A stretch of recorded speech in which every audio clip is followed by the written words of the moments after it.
बिस्मिल्लाहिर्रहमानिर्रहीम अस्सलाम वालेकुम। क्या हाल है स्टूडेंट्स? उम्मीद करता हूँ कि आप सब खैर आफियत से होंगे। MTH 405 की सीरीज़ का सिलसिला शुरू किया हुआ है शॉर्ट लेक्चर्स बनाने का। आज इसका तीसरा लेक्चर है। लेक्चर शुरू करने से पहले आप सबसे रिक्वेस्ट है कि चैनल को सब्सक्राइब करें, वीडियो को लाइक भी किया करें और शेयर भी किया करें। आपके एक लाइक से कोई आपके लाइक करने में कमी नहीं हो जाएगी। उसके अलावा ये आज की जो वीडियो है ये इसके ऊपर नेक्स्ट लेक्चर जो हैं वो डिपेंड करेंगे कि आप लोग क्या रिस्पांस देते हो, क्योंकि मैं इतनी मेहनत से ये नोट्स अब राइट कर रहा हूँ, हाथ से लिख रहा हूँ खप खप के, लेकिन मेरा नहीं ख्याल कि आप लोग कोई भी लाइक तक नहीं करता वीडियो को। तो अगर तो आप एक अच्छा रिस्पांस देंगे तो मैं ये सिलसिला कंटिन्यू करूँगा, अदरवाइज़ फिर मैं इसको स्टॉप कर लूँगा, क्योंकि मैंने अभी तक इसके 7 लेक्चर जो हैं वो बना लिए हैं, ये राइट कर लिए हैं इस तरह के। ठीक है, और अगर आप लोगों का यही सिलसिला रहा, आए वीडियो देखी और चले गए, तो फिर मैं माज़रत चाहता हूँ कि मैं फिर मज़ीद हेल्प नहीं कर सकूँगा। और मेरी तो रिक्वेस्ट है कि वीडियो को देखा भी करें और साथ में अपने फ्रेंड्स के साथ और दूसरे ग्रुप्स में लिंक भी शेयर किया करें। और उसके अलावा अगर आप मेरा व्हाट्सएप ग्रुप ज्वाइन करना चाहते हो तो डिस्क्रिप्शन में मेरे व्हाट्सएप ग्रुप का लिंक भी मौजूद है, आप ज्वाइन कर सकते हैं। चलते हैं, बिस्मिल्लाहिर्रहमानिर्रहीम पढ़ते हैं लेक्चर नंबर 3 के ऊपर। वो कहता है show that the set 1, -1 is a group under multiplication. हमने ग्रुप के लिए कुछ प्रॉपर्टीज़ पढ़ी हुई थी। पहली प्रॉपर्टी जो है उसमें हमने पढ़ा हुआ है कि क्लोजर लॉ होना चाहिए, फिर एसोसिएटिव,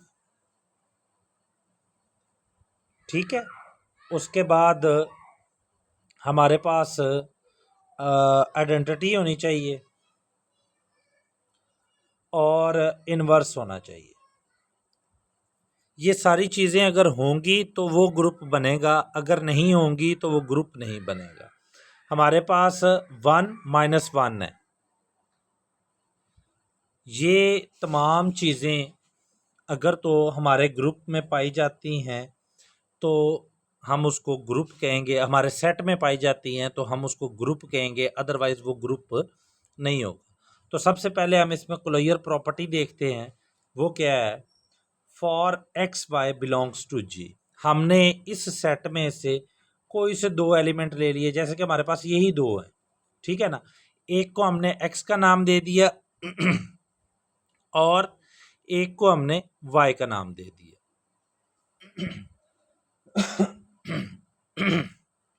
सॉरी, एक को हमने एक्स का नाम दे दिया और एक को वाई का नाम दे दिया।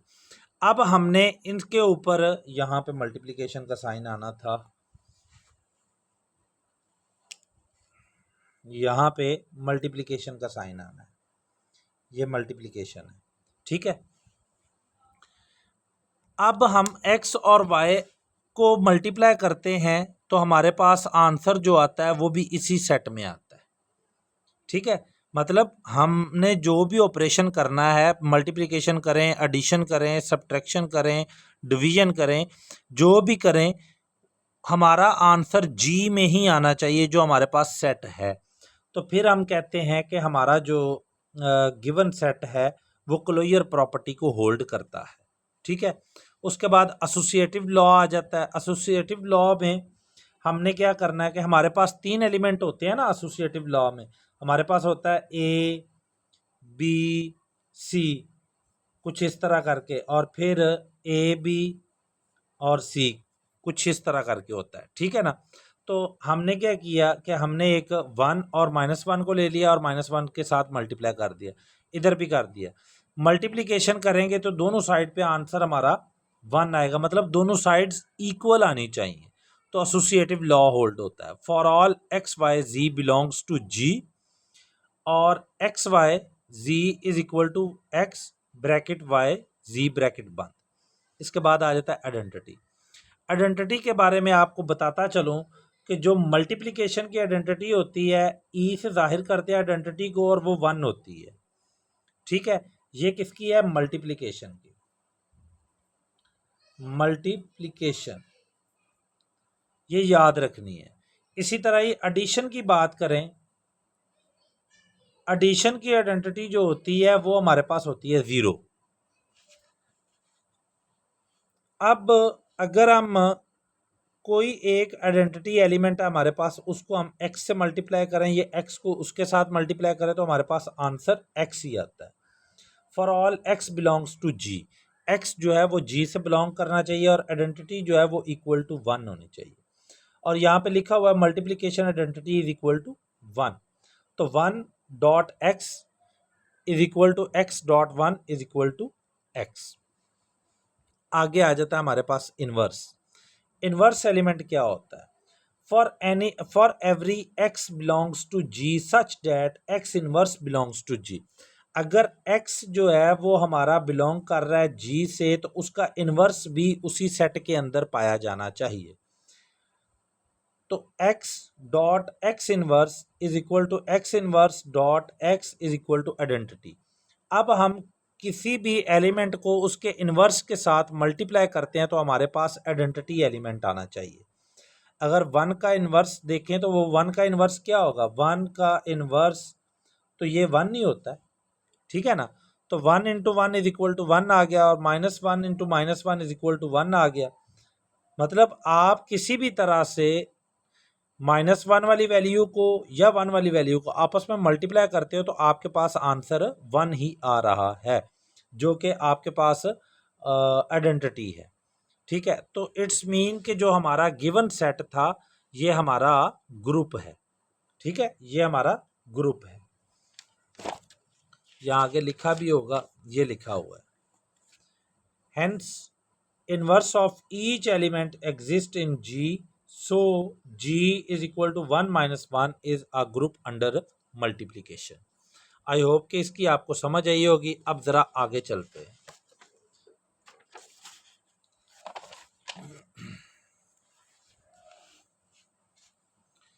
अब हमारे पास है, वो कह रहा है कि एग्जाम्पल हमें उसने दी है, कहता है शो डैट इंटीजर्स प्लस के is a group under the binary operation of addition.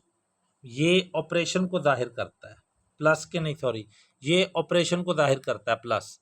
हमें उसने बताया हुआ है कि आपने इंटीजर्स के ऊपर एडिशन का ऑपरेशन लगाना है और फिर बताना है कि ये ग्रुप हैं या नहीं है। इंटीजर्स हमें पता है कि माइनस वाले भी होते हैं और पॉजिटिव वाले भी होते हैं और ज़ीरो भी इनमें होता है। अब एडिशन की जो आइडेंटिटी है वो क्या है? हमारे पास ज़ीरो है, ये याद रखनी है। ठीक है, अब क्लोजर प्रॉपर्टी हम होल्ड करवाते हैं इसके ऊपर। कोई से दो एलिमेंट ले लेते हैं x और y जो बिलोंग करते हैं z से। वो मैंने ले लिए 10 और 8। इनको आप ऐड करेंगे तो आपके पास आंसर क्या आएगा? 18 आ जाएगा, जो कि बिलोंग करेगा z से, क्योंकि 18 भी इस ग्रुप से बिलोंग कर रहा है ना।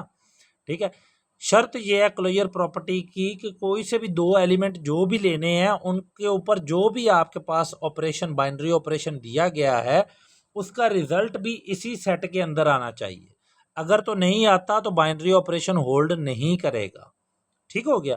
अब इसी तरह एसोसिएटिव लॉ की बात करते हैं, तो एसोसिएटिव लॉ में मैं 3 एलिमेंट ले लेता हूँ, कोई से भी 3 ले लें, आपकी मर्जी है, कोई से भी 3।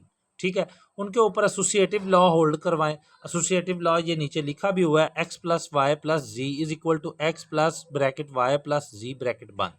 ठीक है, इसके अकॉर्डिंग आपने 3 को x कह दो, 5 को y कह दो और 9 को z कह दो।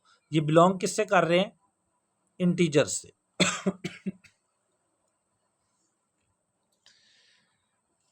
इंटीजर से बिलोंग कर रहे हैं। ठीक हो गया। इनको सिंप्लीफाई करेंगे तो आपके पास आंसर 14 और 14 आएगा। इसी तरह आइडेंटिटी की बात करते हैं, तो आइडेंटिटी हमें पता है कि 0 है और 0 को हम किसी भी एलिमेंट के साथ ऐड करें या किसी एलिमेंट को 0 के साथ ऐड करें तो वही एलिमेंट आता है। ठीक हो गया, तो ये आइडेंटिटी भी होल्ड कर रही है। इसी तरह इन्वर्स की बात करते हैं। अब बात आती है इन्वर्स की। Each x belongs to z, 2 का inverse plus -2 is equal to 0 आ रहा है, आइडेंटिटी आ गई। इसी तरह -10 + 10 इज इक्वल टू 0 आ रहा है। For every x belongs to z, therefore ये -x बिलोंग्स टू z। अच्छा, उधर इनवर्स जो था हमारे पास वो पावर में आता है, मतलब 1/, की फॉर्म में आ रहा था। यहाँ पे इनवर्स हमारे पास उलट वैल्यू आ रही है माइनस के साइन में।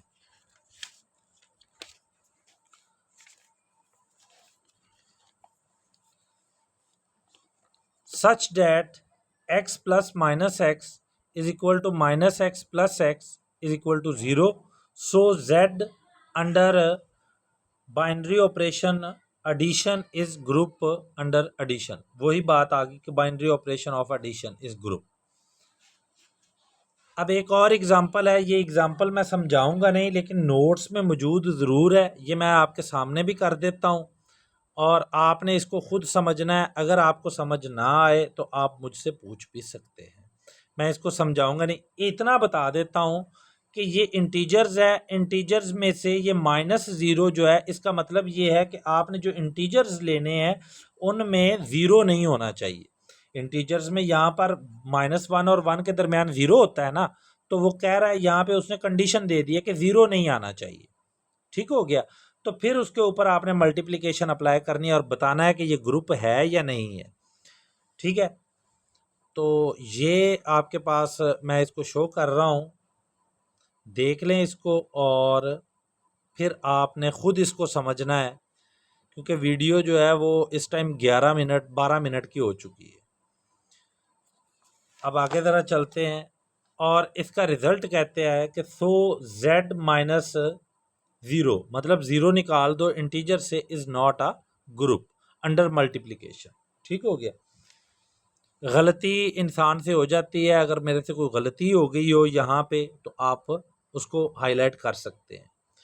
उसके बाद है show that g is equal to 1 omega और omega square is a group under multiplication where omega is a cube root of unity. Important MCQs है, पेपर में आ जाता है ओमेगा इज अ डैश, तो क्यूब रूट ऑफ यूनिटी होता है, ये याद रखना है आपने।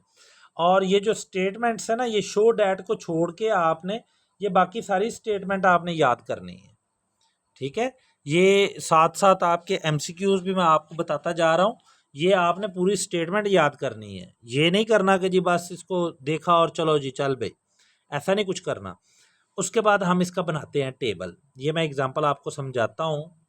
इसका हमने बनाया टेबल। टेबल बनाने का तरीकाकार क्या है, 1 ओमेगा और ओमेगा स्क्वायर को इधर भी लिख दिया, 1 ओमेगा और ओमेगा स्क्वायर को यहाँ पे भी लिख दिया, और ये हमने ऑपरेशन जिसके मुताबिक हम काम कर रहे हैं अंडर मल्टीप्लिकेशन, ये देखें ना अंडर मल्टीप्लिकेशन है, तो यहाँ पर ये मल्टीप्लिकेशन का साइन लगा दिया। 1 को 1 से मल्टीप्लाई किया 1 आ गया, 1 को ओमेगा से किया तो ओमेगा आ गया, 1 को ओमेगा स्क्वायर से किया तो ओमेगा स्क्वायर आ गया। ओमेगा को 1 से मल्टीप्लाई किया तो ओमेगा आंसर आ गया, ओमेगा को ओमेगा से मल्टीप्लाई किया तो ओमेगा स्क्वायर आ गया। अब ओमेगा को ओमेगा स्क्वायर से मल्टीप्लाई करेंगे तो ओमेगा क्यूब आएगा, जबकि क्यूब रूट ऑफ यूनिटी है। Omega is a cube root of unity, unity जो है वो हमारे पास 1 होती है। ठीक हो गया यहाँ तक। तो ओमेगा क्यूब की जो वैल्यू है वो हमारे पास 1 होगी, वो 1 आ गया। इसी तरह ही ओमेगा स्क्वायर को 1 से मल्टीप्लाई किया ओमेगा स्क्वायर आ गया, क्यूब से एक ओमेगा से किया तो 1 आ गया। ओमेगा स्क्वायर को ओमेगा स्क्वायर से मल्टीप्लाई किया तो आपके पास ओमेगा आएगा। कैसे आएगा, यहाँ पर ये लिखा भी हुआ है, समझाया भी हुआ है कि ओमेगा की पावर 4 को हम इस तरह तोड़ के लिख सकते हैं ना, ओमेगा क्यूब इंटू ओमेगा, और ओमेगा क्यूब की वैल्यू क्या है 1 है, तो पीछे क्या बच गया ओमेगा, तो फिर इट्स मीन कि ओमेगा की पावर 4 जो है वो आपके पास ओमेगा के इक्वल आ रहा है। अब it is clear from the table closure property hold, मतलब आप जिस तरह भी आपस में इनको ज़रबें दे रहे हो, आपके पास वही एलिमेंट आ रहे हैं जो आपके पास ग्रुप में मौजूद हैं। ग्रुप में क्या मौजूद है हमारे पास, ग्रुप में मौजूद है 1 ओमेगा और ओमेगा स्क्वायर। इस टेबल में देख लें कि कहीं पर भी आपको ओमेगा स्क्वायर से ऊपर की वैल्यू नहीं है और 1 से नीचे की वैल्यू नहीं है। इट्स मीन कि ये प्रॉपर्टी होल्ड कर रही। अच्छा, ये बच्चे ना सोच के इसको परेशान हो जाते हैं, ये लाइन क्या लिख दी है, क्यों लिख दी है। तो सिंपल सी बात है कि आप इस टेबल में हर वो एलिमेंट देख लो जो आप देख सकते हो, वो इसी ग्रुप के अंदर पाया जा रहा है, इसी सेट के अंदर होगा, इस ग्रुप के अंदर होगा, ठीक है, इससे बाहर नहीं है। एसोसिएटिव लॉ है। एसोसिएटिव लॉ में हमने 3 एलिमेंट लेने होते हैं, 1 ओमेगा और ओमेगा स्क्वायर ले लिए जो कि बिलोंग करते हैं जी से, इनको आपस में मल्टीप्लाई कर दिया तो आपके पास आंसर 1 आ जाएगा। मतलब कि आपके पास एसोसिएटिव लॉ भी होल्ड कर रहा है। ये आपने खुद देख लेना, मैं स्किप कर रहा हूँ, उसकी वजह यह है कि वीडियो लंबी हो रही है और इसलिए मैं इसको स्किप कर रहा हूँ। ना समझ आए तो ग्रुप ज्वाइन करें और मुझे ये पार्ट सेंड कर दें, मैं फिर आपको वॉइस पे भी समझा दूंगा।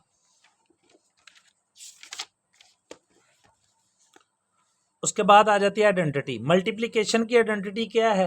1 है, ठीक है। अब ओमेगा को 1 से मल्टीप्लाई करो और 1 को ओमेगा से मल्टीप्लाई करो तो क्या आंसर आ रहा है? ओमेगा आ रहा है। इसी तरह ओमेगा स्क्वायर को 1 से मल्टीप्लाई करो या 1 को ओमेगा स्क्वायर से मल्टीप्लाई करो तो आंसर क्या आ रहा है आपके पास? ओमेगा आ रहा है, वही एलिमेंट आ रहा है। क्या आ रहा है देखें ना ज़रा, हमने पीछे क्या फॉर्मूला पढ़ा था?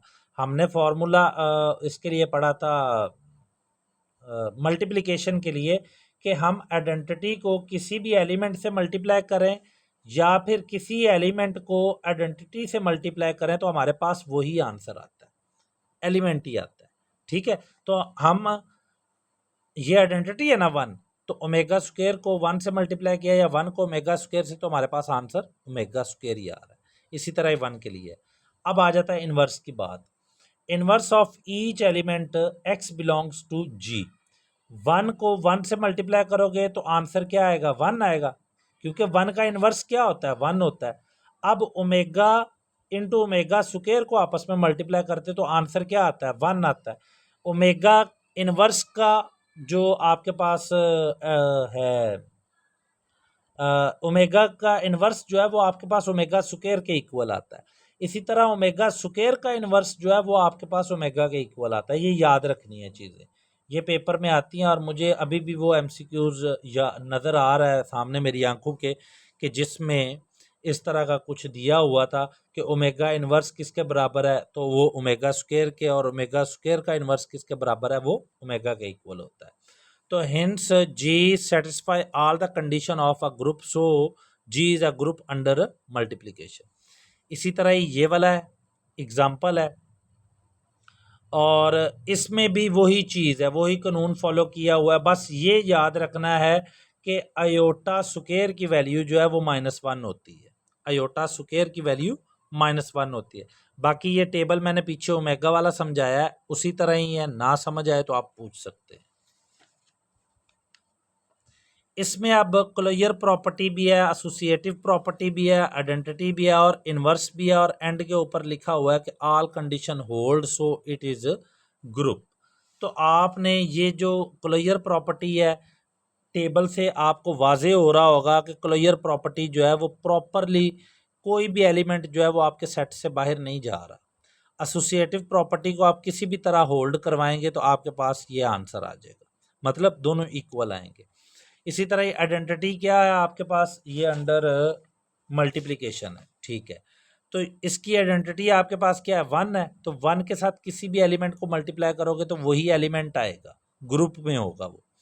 इन्वर्स x का इन्वर्स के साथ मल्टीप्लाई करो और x इन्वर्स को x के साथ मल्टीप्लाई करो तो आंसर आइडेंटिटी आता है। तो 1 का इन्वर्स 1 ही होता है, ठीक है। इसी तरह -1 का इन्वर्स -1 ही होता है तो आंसर 1 आएगा। आयोटा का इन्वर्स माइनस आयोटा होता है, आंसर 1 आएगा। कैसे आएगा? आयोटा को माइनस आयोटा से मल्टीप्लाई किया तो आंसर क्या आया? माइनस आयोटा का स्क्वायर। तो अयोटा का स्क्वायर किसके इक्वल होता है? ये माइनस तो ये वाला है ना, तो अयोटा का स्क्वायर किसके इक्वल होता है? -1 के। तो ये क्या आ जाएगा? 1 आ जाएगा, ठीक है। इसी तरह ही माइनस अयोटा को अयोटा से मल्टीप्लाई करोगे तो 1 आएगा। इसी तरह ये बताया हुआ है कि 1 का इन्वर्स 1 होता है, -1 का इन्वर्स -1 होता है, अयोटा का इन्वर्स माइनस अयोटा, और माइनस अयोटा का इन्वर्स अयोटा होता है। ये याद रखना है पॉइंट, ठीक है। और all condition hold so it is group. यहाँ तक था आपका लेक्चर नंबर 3। आई होप कि आपको समझ आई होगी। कोई इशू हो तो आप पूछ सकते हैं। उसके अलावा ये जो स्टेटमेंट्स है ना, ये वाली स्टेटमेंट्स, ये लाजमी आपने याद रखनी है, ठीक है ना। ये अगर आप भूल गए तो समझो काम ख़त्म हो गया। ये शो डैट से छोड़ के ये आगे वाली स्टेटमेंट एक एमसीक्यूज है। वो कहता है कि let G is equal to 1 - 1 iota minus iota is a group under dash.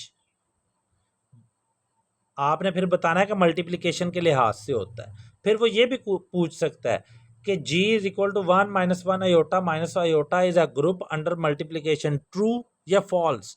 तो आपको ये स्टेटमेंट याद होगी तो ही आप ये काम कर सकते हो, ठीक है।